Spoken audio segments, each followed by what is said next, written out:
بسم اللہ الرحمن الرحیم۔ پیارے دوستو السلام علیکم۔ ہم امید کرتے ہیں آپ خیریت سے ہوں گے۔ دوستو سورہ اخلاص قرآن پاک کی وہ سورہ ہے جو کہ ہر مسلمان کو لازماً یاد ہوتی ہے، اور جن لوگوں کو قرآن پاک کی باقی صورتیں یاد نہیں ہوتی تو وہ ہر نماز کی ہر رکعت میں اس سورہ کو تلاوت کرتے ہیں۔ یہ سورت بہت آسان سورت ہے، لیکن فضائل کے لحاظ سے اس سورت کی مثل کوئی سورت نہ ہوگی جو کہ مختصر بھی ہو اور اتنے فضائل کی حامل بھی ہو۔ آج کی ویڈیو میں ہم آپ کو اس سورہ کے فضائل کے ساتھ ساتھ یہ بتائیں گے کہ اس سورت کو سورج طلوع ہونے سے قبل صرف 4 مرتبہ پڑھ لینے کے بارے میں حضرت علی رضی اللہ تعالی عنہ نے کیا فرمایا ہے، اور اس عمل سے آپ کو کیا حاصل ہو سکتا ہے۔ اس حوالے سے مکمل تفصیل جاننے کے لیے ویڈیو کو آخر تک لازمی دیکھیے گا۔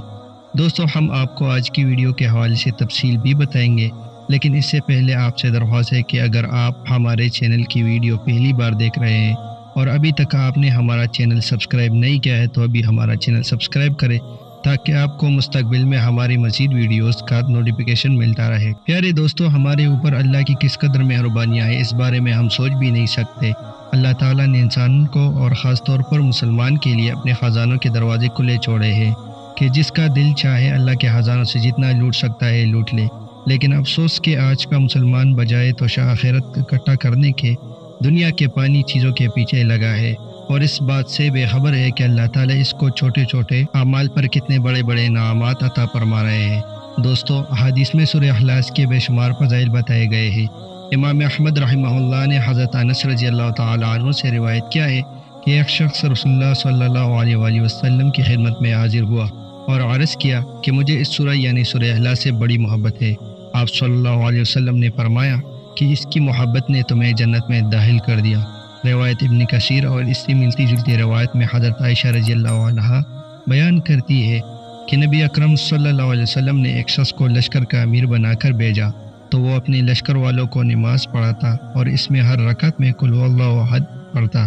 جب وہ واپس پلٹے تو انہوں نے اس کا ذکر نبی اکرم صلی اللہ علیہ وسلم سے کیا۔ نبی اکرم صلی اللہ علیہ وسلم فرمانے لگے، اس سے پوچھو کہ یہ کام وہ کس لیے کرتا تھا۔ انہوں نے اس سے پوچھا تو اس نے جواب دیا، اس لیے کہ یہ رحمان کی صفت ہے اور میں اسے پڑھنا پسند کرتا ہوں۔ تو نبی صلی اللہ علیہ وسلم نے فرمایا کہ اسے یہ بتا دو کہ اللہ تعالیٰ بھی اس سے محبت کرتا ہے۔ یہ حدیث صحیح بخاری کی ہے۔ دوستو اس حدیث کی پیش نظر جنت کا داخلہ کتنا آسان ہے کہ اس مختصر سورت کے ساتھ محبت کی جائے، اس سورت کی کثرت کی جائے، سورت کو نمازوں میں پڑھا جائے اور بغیر نماز کے بھی اس کی تلاوت کی جائے تو اللہ اس پر جنت عطا فرما دے گا۔ اور دوستو یاد رہے کہ یہ ایسی صورت ہے جو تقریباً ہر مسلمان کو یاد ہے، ہر بچے کو اور ہر بڑے کو یاد ہے۔ اس لیے چاہیے کہ اس صورت سے لگاؤ پیدا کیا جائے، اس صورت کے معنی اور مفہوم کو سمجھ کر اس صورت سے انس پیدا کیا جائے، کیونکہ اس صورت میں اللہ کی وحدانیت ہی وحدانیت ہے، یعنی جس نے اس صورت سے محبت کی اس نے اللہ سے محبت کی، اور جس کو اللہ کی محبت مل گئی اس کو سب کچھ مل گیا۔ دوستو ترمذی نے حضرت ابو ہریرہ رضی اللہ عنہ سے روایت کیا ہے کہ ایک مرتبہ رسول اللہ صلی اللہ علیہ وسلم نے لوگوں سے فرمایا کہ سب جمع ہو جاؤ، میں تمہیں ایک تہائی قرآن سناؤں گا۔ جو جمع ہو سکتے تھے جمع ہو گئے تو آپ تشریف لائے اور قل اللہ احد یعنی سورہ اخلاص کی تلاوت فرمائی اور ارشاد فرمایا کہ یہ سورت ایک تہائی قرآن کے برابر ہے۔ روایت صحیح مسلم۔ سبحان اللہ، کتنی بڑی فضیلت ہے اس مختصر سورت کی کہ اس کی ایک مرتبہ کی تلاوت سے ایک تہائی قرآن کا ثواب اللہ عطا فرما رہا ہے، اور 3 بار پڑھنے پر گویا پورے قرآن کی تلاوت کا ثواب ہے۔ اور یاد رہے کہ اس 3 بار کے پڑھنے میں آپ کو زیادہ سے زیادہ 2 منٹ بھی نہیں لگتے، اس لیے اس سورت کی کثرت کو اپنا معمول بنائے اور اس کے فضائل کو اپنے دامن میں سمیٹ لے۔